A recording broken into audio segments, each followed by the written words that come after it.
Hello students, welcome to Vaghela study channel. વિદ્યાર્થી મિત્રો, જો તમે વાઘેલા સ્ટડીમાં ચેનલમાં સૌપ્રથમ આવ્યા હોય તો આ ચેનલને લાઈક કરો, શેર કરો અને સબસ્ક્રાઈબ કરો, જેથી કરીને તમામ નોટિફિકેશનો તમારા સુધી ઝડપથી પહોંચી જાય. હવે આજે આપણે ધોરણ 11 ને તેમાં કોમર્સ અને આર્ટ્સ બંનેમાં આવતો વિષય અર્થશાસ્ત્રનું સોલ્યુશન લઈએ છીએ. તેમાં વિભાગ એ, બી, સીના સોલ્યુશન અપાઈ ગયા છે. આજે વિભાગ ડીનું સોલ્યુશન લેવાનું છે. તો જે કોઈ વિદ્યાર્થીઓ ચેનલમાં નવા આવ્યા હોય તે સૌપ્રથમ ચેનલને સબસ્ક્રાઈબ કરે અને તેમના મિત્રોને શેર કરે, કેમ કે આ ચેનલમાં ઝડપથી બધા જ વિષયના સોલ્યુશનો આપી દેવાના છે, અને એ પણ સાચા, સચોટ અને તમે સહેલાઈથી વાંચી શકો, સમજી શકો એવી રીતે આપવાના છે. તો આજે આપણે વિભાગ ડીનું સોલ્યુશન લેવાનું છે. વિભાગ ડી, તેમાં પ્રકરણ પહેલું, તેના આટલા સવાલો છે 6, હોય તેના જવાબો. તો સવાલ પહેલો હતો, એકમલક્ષી અર્થશાસ્ત્ર અને સમગ્રલક્ષી અર્થશાસ્ત્ર વચ્ચેનો તફાવત સ્પષ્ટ કરો. તો તફાવત છે, જેમ કે જે અભ્યાસમાં અર્થશાસ્ત્રના એકમોનો અભ્યાસ થાય છે તે એકમલક્ષી અર્થશાસ્ત્ર છે. અને સામેના પોઈન્ટમાં, જે અભ્યાસમાં અર્થશાસ્ત્રના સમગ્ર ક્ષેત્રનો અભ્યાસ થાય છે તે સમગ્રલક્ષી અર્થશાસ્ત્ર છે. બીજો પોઈન્ટ, વસ્તુની કિંમત, પેઢીની સમતુલા, શ્રમિકની સીમાંત ઉત્પાદકતા વગેરે બાબતોનો અભ્યાસ એકમલક્ષી અર્થશાસ્ત્ર છે. કુલ રોજગારી, રાષ્ટ્રીય આવક, વસ્તી ભાવ સપાટીનું નિર્ધારણ, રોજગારી, ગરીબી વગેરેના પ્રમાણનો અભ્યાસ સમગ્રલક્ષી અર્થશાસ્ત્ર છે. તો આવી રીતે 4 પોઈન્ટ આપેલા છે.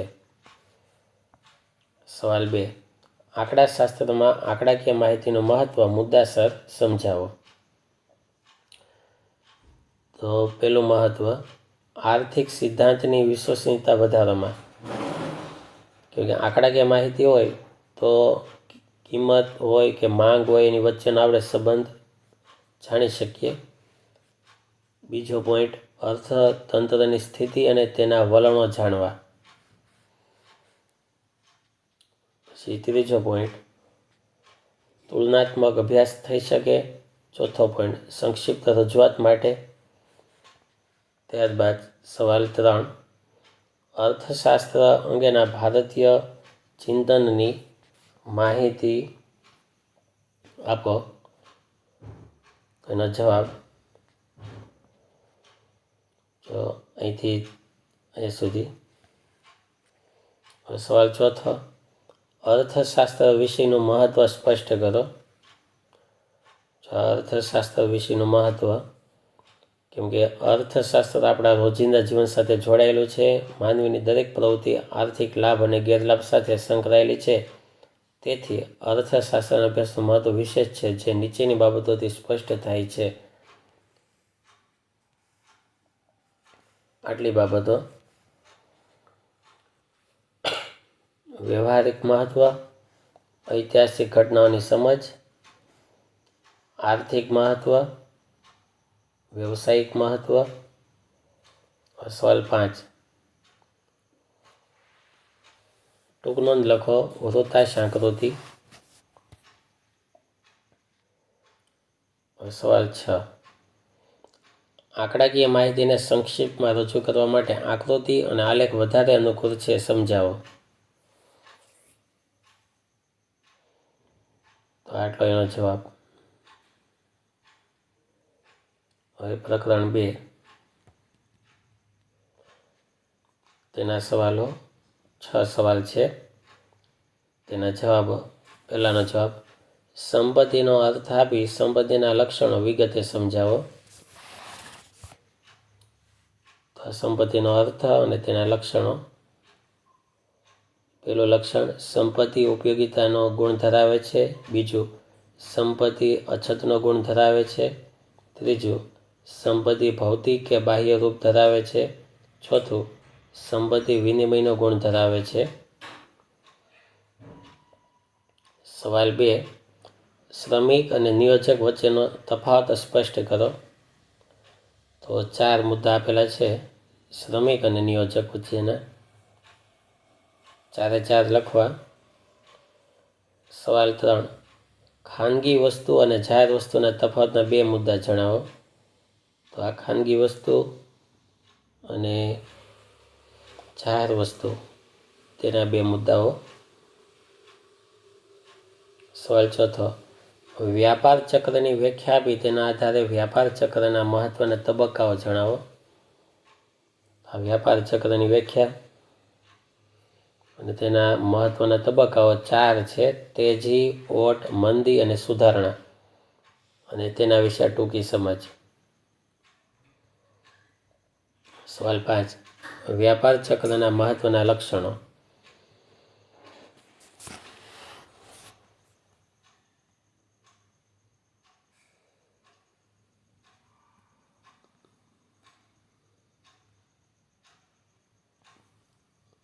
પછી સવાલ 6, ઉત્પાદન સાધનનો અર્થ ઉદાહરણ આપી સમજાવો.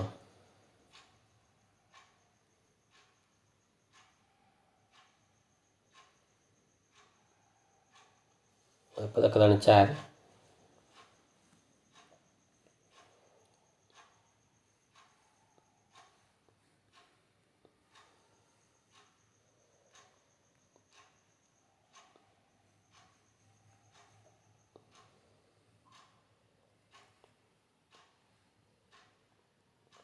પહેલો સવાલ, પુરવઠાના નિયમના અપવાદો જણાવો.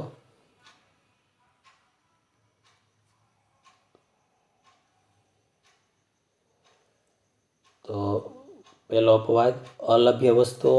બીજો અપવાદ નાશવંત વસ્તુઓ. સવાલ 3, પુરવઠામાં વિસ્તરણ, સંકોચન.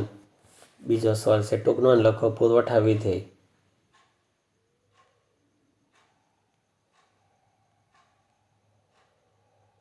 જો ઉપર છે શરૂઆતમાં ટૂંક નોંધ, પુરવઠા વિધેય.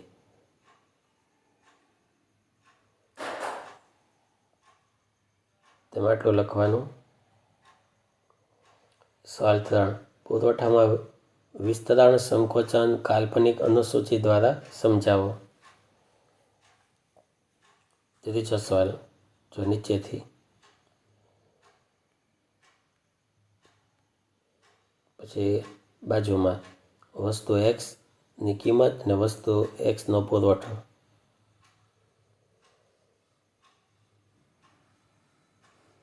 સવાલ 4, પુરવઠામાં વધારો ઘટાડો કાલ્પનિક અનુસૂચિ દ્વારા સમજાવો.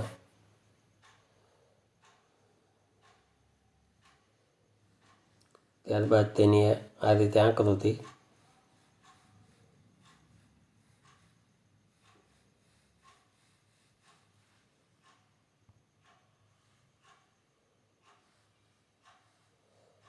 સવાલ 5, પુરવઠાના નિયમની ધારણાઓ જણાવો. પહેલી ધારણા, ઉત્પાદનના સાધનોની કિંમત સ્થિર રહે છે. બીજી ધારણા, ઉત્પાદન પદ્ધતિમાં ફેરફાર થતો નથી. ત્રીજી, અન્ય વસ્તુના ભાવો સ્થિર રહે છે. ચોથું, બજારમાં વસ્તુની ભવિષ્યની કિંમત અંગેની અટકળો. પાંચમું, અન્ય પરિબળો સ્થિર છે. પ્રકરણ 5. તેના આટલા સવાલો.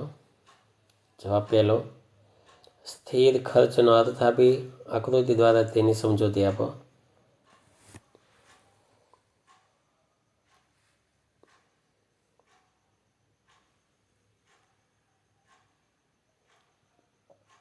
આ સ્થિર ખર્ચની સમજૂતી, આ તેની આકૃતિ.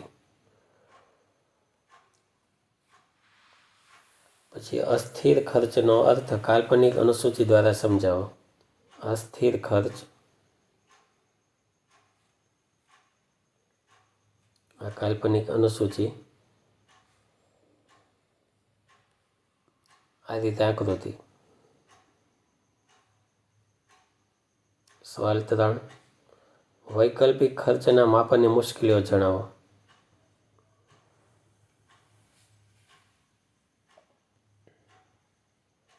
સવાલ 4, સ્થિર ખર્ચ અને અસ્થિર ખર્ચનું મહત્વ જણાવો.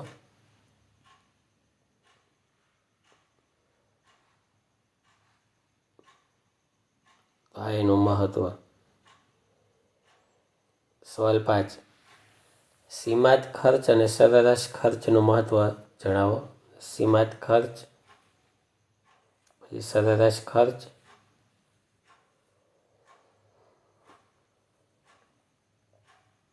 પ્રકરણ 6.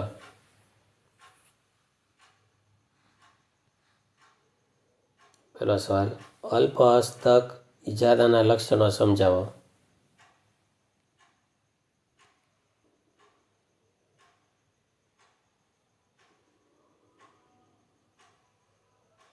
સવાલ 2, કિંમત ચુસ્તતા વિશે સમજાવો.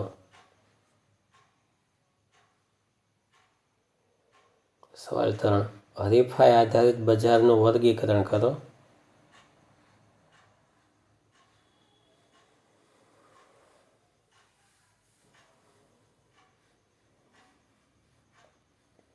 સવાલ 4, તફાવત આપો. પૂર્ણ હરીફાઈ અને ઇજારો. તો આ બંનેનો તફાવત. સવાલ 5, ઇજારો અને ઇજારાયુક્ત હરીફાઈનો તફાવત આપો. તો વિદ્યાર્થી મિત્રો, આ બધા સવાલના જવાબો વિડીયો પોઝ કરી અને પાકા કરવા, અને જો બુકમાં લખવાનું હોય તો પછી બુક બનાવી, સમય આટલો બધો ન હોય તો બધા વિડીયો પોઝ કરી પાકા કરવાનું શરૂ રાખવું, જેથી અત્યારથી તૈયારી થવા લાગે. કેમ કે આવનારા સમયમાં બધા વિડીયો તમારી સામે આવી જશે, તો જેમ જેમ વિડીયો મુકાય તેમ તમે પાકું કરવાનું શરૂ રાખો.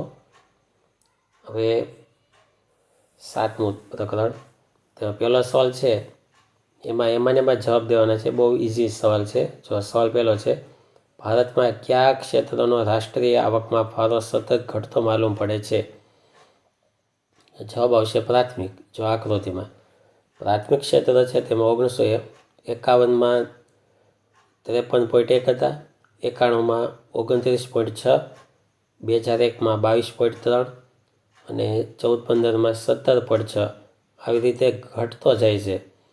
ઘટાડો થઈને છેલ્લે 17.6 થયા.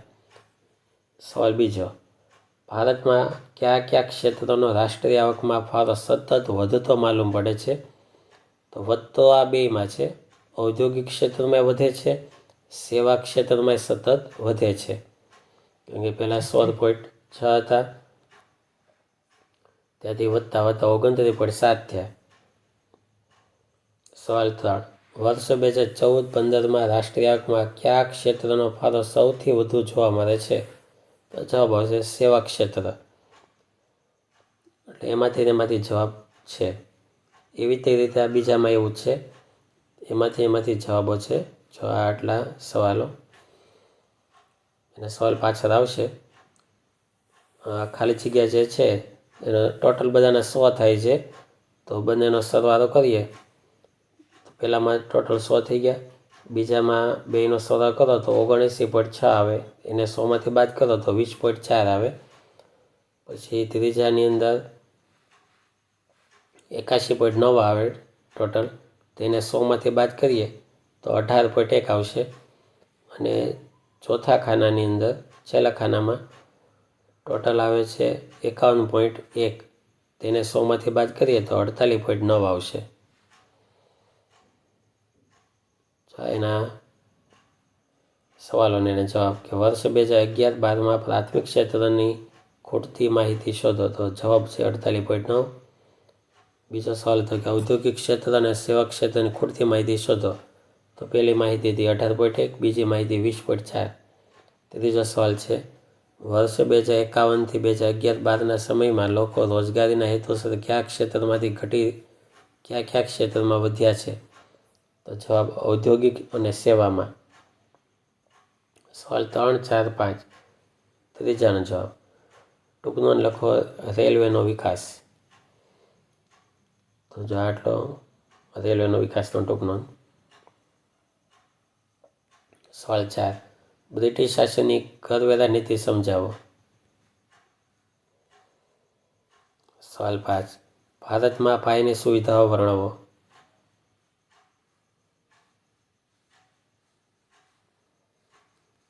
હવે પ્રકરણ 8. પહેલો સવાલ. આર્થિક સુધારાની સાનુકૂળ અસરો જણાવો. તો 3, પછી 4મી, 5મી, 6મી, 7મી, 8મી એટલે. સવાલ 2. આર્થિક સુધારાઓની પ્રતિકૂળ અસરો જણાવો. તો આ પ્રતિકૂળ અસરો વિપરીત અસર 9 જેટલી. સવાલ 3. આર્થિક સુધારાઓના ઉદ્દેશો જણાવો.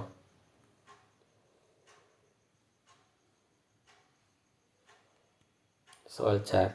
ભારતમાં વિદેશ વ્યાપાર નીતિ સામેના પડકારો જણાવો. સવાલ 5. ખાનગીકરણનો અર્થ આપી તેની પ્રક્રિયા સમજાવો.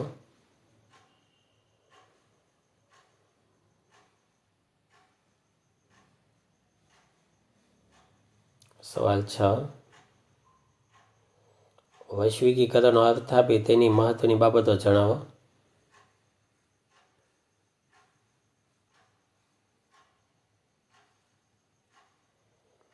પ્રકરણ 9. તેના 5 સવાલ.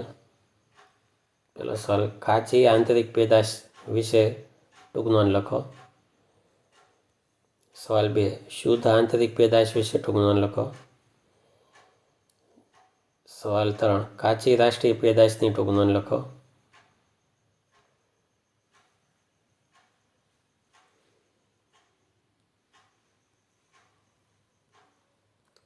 સવાલ 4. શુદ્ધ રાષ્ટ્રીય પેદાશ વિશે ટૂંક નોંધ લખો. સવાલ 5. રાષ્ટ્રીય આવક માપવાની આવકની પદ્ધતિઓ જણાવો.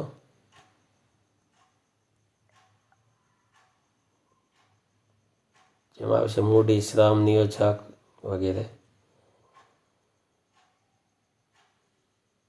પછી રાષ્ટ્રીય આવકમાં ન ગણાતી આવકો આવે. હવે છેલ્લું પ્રકરણ 10. એના 5 સવાલો. પહેલાનો જવાબ. અંદાજપત્રના પ્રકારો ટૂંકમાં સમજાવો. મુખ્ય 2 પ્રકાર આવે. સમતોલ અંદાજપત્ર અને અસમતોલ અંદાજપત્ર.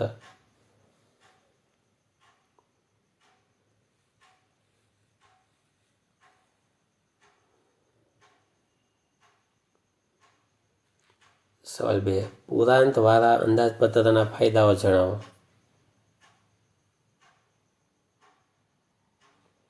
સવાલ 3. જીએસટીના કેટલા ભાગ પડે છે, ક્યાં ક્યાં?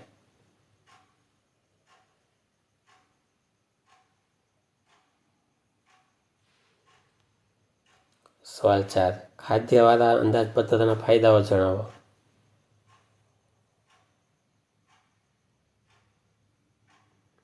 સવાલ 5. અંદાજપત્રની અસરો જણાવો. તો આ રીતે અહીંયા વિભાગ ડી પૂરો થાય. વિડીયો પોઝ કરીને પાકું કરજો. બાકી બુકમાં લખવાનું હોય તો લખજો, બાકી જરૂર ન હોય તો પાકા કરજો સવાલો. એના જવાબ મોઢે લખવાની કોશિશ કરજો. જેમ જેમ તૈયારી કરશો એમ નવા વિડીયો તમારી સામે આવતા જશે. Thank you very much.